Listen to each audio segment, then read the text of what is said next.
First ever factory outlet Mukunda jewelleries Kukatpally, Khammam, Kothapet, Somajiguda, Hanamkonda and Suchitra.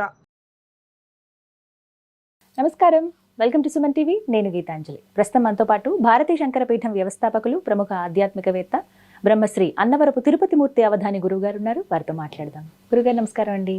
ఓం శ్రీ మహాగణాధిపతయే నమః. గురుగారు 29 అమావాస్య, 30వ తారీఖు యుగాది.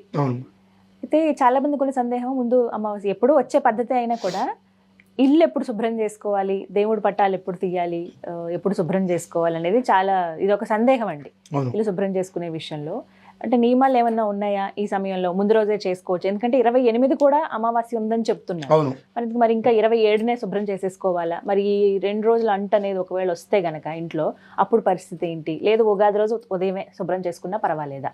వీటి గురించి ఈ సరే, మనకు ఈ అమావాస్య కూటమిలు ఇవన్నీ తీసి పక్కన పెట్టేస్తే, ఎప్పుడైనా సరే మనము పూర్వరాత్రో ముందు రోజు రాత్రి చేసుకోవాలి. ఎందువల్ల ముందు రోజు రాత్రే మనం అన్నీ బాగు చేసుకోవాలి. దేవాలయం అంటే దేవతా విగ్రహాలు తుడుచుకోవడం కానీ, కడగడం కానీ, బొట్లు పెట్టుకోవడం, అలంకారం చేసుకోవడం అనేటువంటిది ముందు రోజు రాత్రే మనం ఏదైనా చేసుకోవాలి.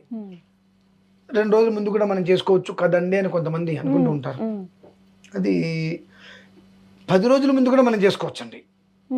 కాకపోతే ఎప్పుడైతే కనుక నువ్వు రేపు ఒక పండగ ఉందనో, ఇంట్లో ఒక ఆరాధన ఉందనో, ఒక 4 రోజుల ముందు 3 రోజుల ముందు ఇల్లు మొత్తం దులిపేసుకొని, మొత్తం బట్టలు అవన్నీ కూడా ఉతికేసుకొని ఆరేసేసుకొని, ఈ దేవుడు పటాలు మొత్తం అన్నీ కూడా శుభ్రం చేసుకొని కనుక నువ్వు ఉన్నట్లయితే, అప్పటి నుంచి నువ్వు ఏదైతే కనుక ఇంట్లో ఒక సంకల్పం చేసుకున్నావో అది పూర్తయ్యే వరకు కూడా బ్రహ్మచర్య వ్రత నియమాన్ని పాటించాలి. అలా పాటించడం అనేటువంటిది కుదరచ్చు, కుదరకపోవచ్చు. కనుక పూర్వరాత్రౌ అంటే ముందు రోజు రాత్రి, అంటే వాళ్ళ రాత్రి నిద్ర తలస్నానం చేసుకొని రేపు ఉదయం మనం ఏదైనా పూజ ఉంటుంది, ఇవాళ సాయంత్రానికల్లా మొత్తం అస్తమానం వరకు మొత్తం అంతా అస్తమానం తర్వాత మళ్ళీ చేయొద్దండి. పూర్వరాత్రి అంటే ముందు రాత్రి కల్లా పూర్తి కావాలి. 4 3 అట్లా మొదలు పెట్టేసుకొని సంధ్యా సమయానికల్లా చక్కగా అంతా పూర్తి చేసుకొని జ్యోతిష్మతీం తమాసాదయామి మీరు దీపం వెలిగించి పెట్టుకోండి. మర్నాడు ఉదయం ఆ దీపం తీసేసి మళ్ళీ కొత్త దీపం పెట్టేసుకోండి. ఇబ్బంది లేదు. ఇందులో కొంతమందికి ఉన్నటువంటి సందేహాలు, గురుగారు ఇట్లా మేము పటం తీస్తున్నాను, కింద పడి పగిలిందండి పటము, పగిలిపోయిన పటం ఇంట్లో ఉండకూడదు కదండి. ఏం శాస్త్రం అమ్మా అది?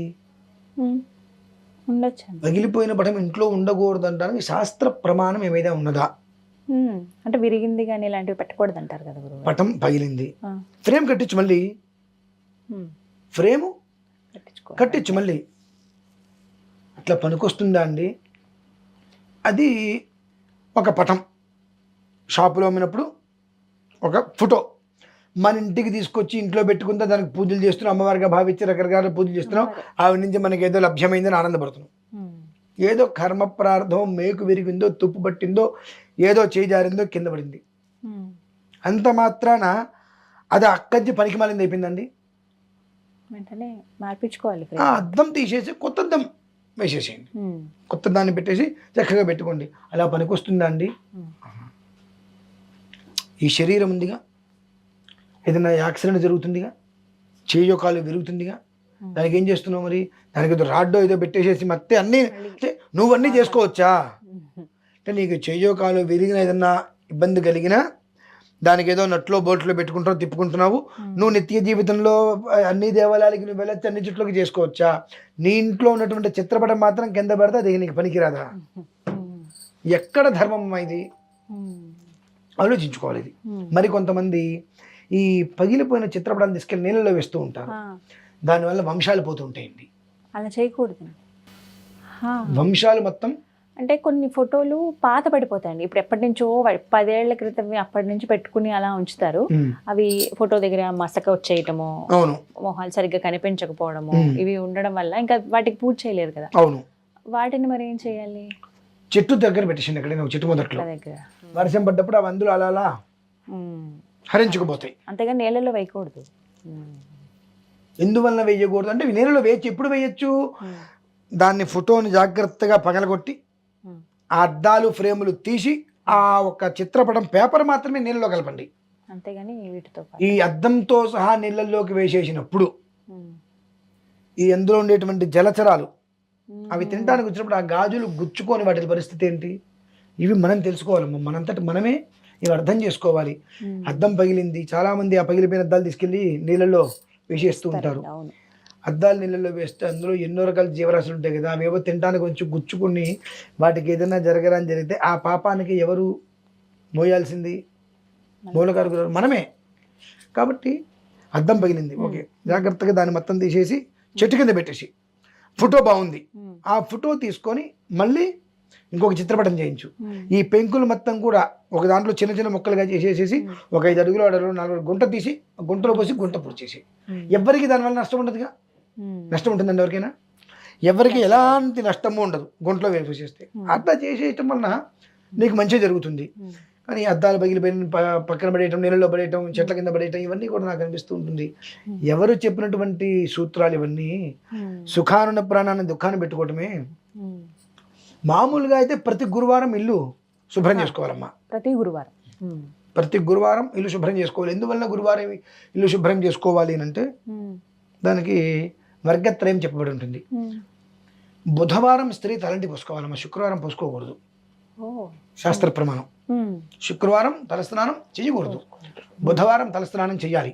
ఆ బుధవారం తలస్నానం చేసిన తర్వాత గురువారం సాయంత్రం వీళ్ళు చక్కగా ఇల్లుని మొత్తం తలస్నానం ఎందుకు చేస్తున్నారు? తలస్నానానికి ప్రాముఖ్యత ఏంటంటే చాలామందికి అనాది నుంచి బుధవారం తలస్నానం చేసిన తర్వాత శుక్రవారం వరకు కూడా ఆ 3 రోజులు కూడా భగవదాధీనం అనేటువంటిది ఒకటి ఉన్నది. కనుక బుధవారం అనేటువంటిది తలస్నానం చేసేసిన తర్వాత ఆ రాత్రి చక్కగా ప్రశాంతంగానే జాగ్రత్తగా ఉండి మరునాడు గురువారం లక్ష్మీవారం అంటారు దాన్ని, ఆ రోజు కొన్ని అర్చనలు చేసుకొని సాయంత్రం చక్కగా అన్ని నీట్గా శుద్ధి చేసుకుంటారు. శుద్ధి చేసుకొని సాయంత్రం నుంచి మళ్ళీ శుక్రవారం పొద్దు అనేదో అంటుంటారు. అప్పుడు మనకు దాని నుంచి ఆ ఆరాధనలు అనేటువంటిది పూర్వంలో చేసేవారు. ఇప్పుడు అది మొత్తం అన్ని పోయినాయిలే కానివ్వండి. ఇప్పుడు ఆ వారం ఈ వారం అని లేవు, మనకి ఎప్పుడు కుదిరితే అప్పుడే తలస్నానం వచ్చేసింది. కాబట్టి అందులో రేపు అమావాస్య కూడా వస్తుంది.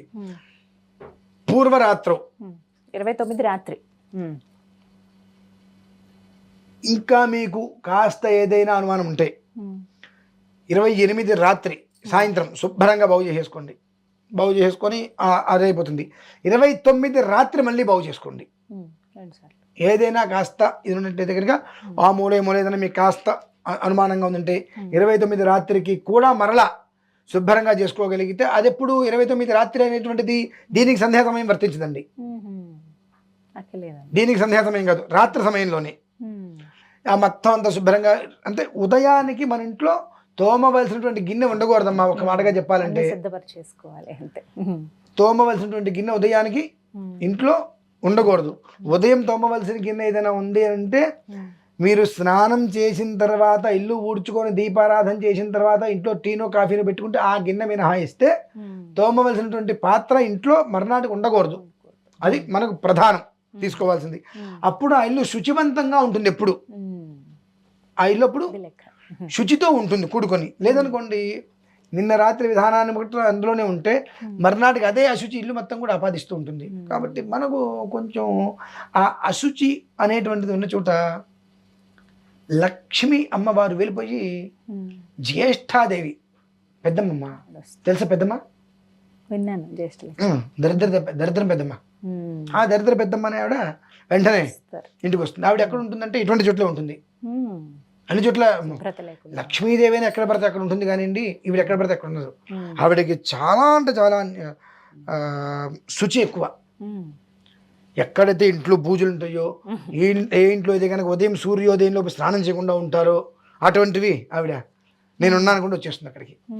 కాబట్టి ఇల్లు శుభ్రం చేసుకోవాలంటే మామూలు రోజులలో గురువారం సాయంత్రం సంధ్యా సమయానికి, ఇటువంటివి ఏదైనా పర్వదినాలు వచ్చినప్పుడు రాత్రం పూర్వరాత్రం ముందు రాత్రి శుభ్రంగా తీసుకొని మర్నాడు ఉదయానికి శుభ్రంగా నీకు ఇది తోముకోవాలి, ఈ దీపం కుంది తోమాలి, లేదంటే ఇది తోమాలి అనేటువంటిది లేకుండా అన్ని తీసుకొచ్చి దేవుడి దగ్గర పెట్టుకోవాలనేటువంటి రీతిలో పెట్టుకునేటట్టుగా ఉంచాలమ్మా. అది విధానం. చిన్న సందేహం లేదు, ఇదే సందేహం చాలా మంది అదే అడుగుతారు. అంటే అమావాస్య రోజు తోడవచ్చా లేదా శుభ్రపరచచ్చా? కానీ అమావాస్య అంటే ఎప్పుడూ కూడా చక్కటి యోగాన్ని జీవితాన్ని పూర్తిగా కూడా మార్చగలిగేది కనుక పూర్వరాత్రి ఉన్నప్పుడు ఎప్పుడైనా అమావాస్యకి చతుర్దశి రోజు నాడు మొత్తం అన్ని చతుర్దశి నాడు పూర్వరాత్రి సాయంత్రానికి మొత్తం రాత్రి అన్ని శుభ్రంగా బాగు చేసుకొని ఆ ఇంట్లో అమావాస్య రోజు నాడు ఇంట్లో దీపాలు పెట్టి అంటే కరెంటు లైట్లు వెలిగించినా వెలిగించకపోయినా ఈ దీపారాధన చేస్తాం చూశారండి. ఈ చేసేటువంటి దీపారాధన కాంతితో ఇల్లు మొత్తం కూడా సువర్ణ కాంతిమయంగా ఏ ఇల్లు అయితే ఉంటుందో ఆ ఇల్లు సర్వము శతం వా సహస్రం వా అపరిమితం వా అనేకధ సహస్రధ అపరిమితధ శ్రేయస్సుగానే ఉంటుంది ఎప్పుడు కూడా. ఇది లేదు అనేటువంటి పదం లేకుండా ఉంటుంది ఎప్పుడు కూడా.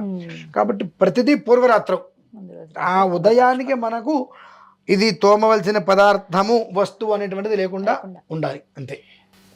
ధన్యవాదాలండి, సందేహం నివృత్తి చేశారు. నమస్తే.